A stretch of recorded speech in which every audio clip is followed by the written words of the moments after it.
This title is narrated with virtual voice, computer-generated narration for audiobooks. The Witch of November by Daniel Copeland.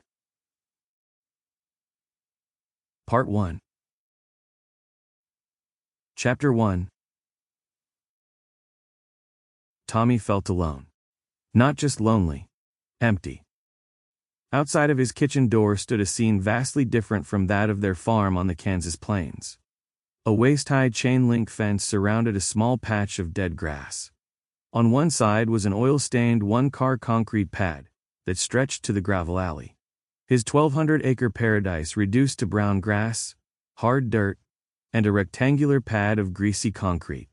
The brownstone house Mom had rented on the east side of Cleveland shared little with their Kansas home, except a few pieces of furniture that made the journey in a U-Haul truck. Suddenly, across the street something moved in the shadows. Tommy stepped closer, peering through a window pane covered with glistening droplets of water, which shattered the porch light into 1,000 miniature rainbows. But whatever he'd seen was gone. Maybe it was Paul's adventure plans that troubled him. Mom had told them not to leave the house, but after 3 days of Paul's pestering, Tommy caved in.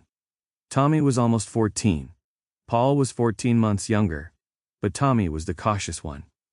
A fact Paul pointed out half a dozen times during the last 3 days.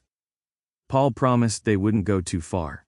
And besides, Halloween didn't begin until midnight. Yet despite Paul's reassurance, something vague and distant nagged Tommy.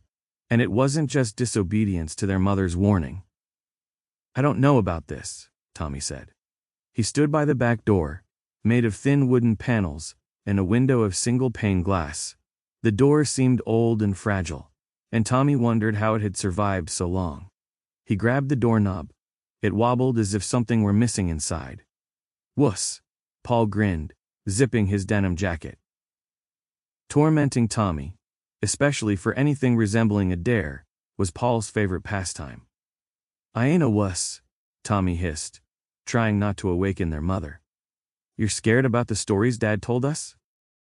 "What stories?" Tommy asked. "Halloween stories about the witch in Cleveland." "What witch?" "The one Dad told stories about. The witch that comes on Halloween and kills people on the lake." Tommy shook his head. "Not that kind of witch. You don't understand." Paul sang, "Tommy's scared of the witch. Tommy's scared of the witch. It's not Halloween yet. So, no witch. We's going? Or are you chicken?" He flipped his collar against the back of his neck, then turned and trotted down the stairs. "I ain't chicken," Tommy called out softly. "But maybe we should. I mean, we've only been here a week. You know, wait till we know the place better." "But it's a full moon. Come on, we never miss a full moon."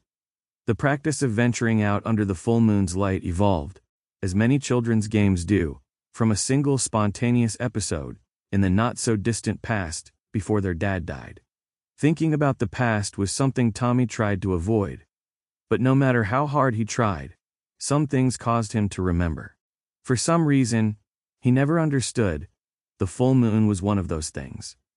He remembered standing on a grassy knoll. A cold eastern wind rocked him back on his heels. Before him, square, freshly dug pieces of sod tilted up from the earth at odd angles.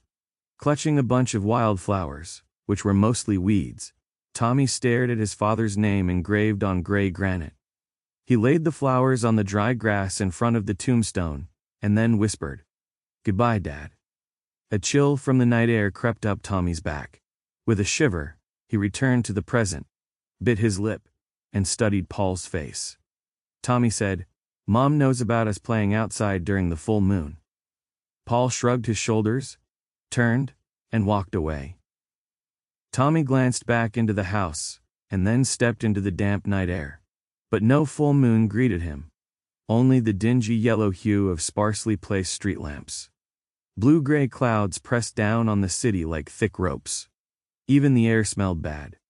But Tommy couldn't find words to describe the stench. Tommy tightened his muscles against the cold and damp. He took one last look over his shoulder at the door to his new home, which vanished from view as he rounded the corner and turned onto the street. "You said not far." Paul pointed.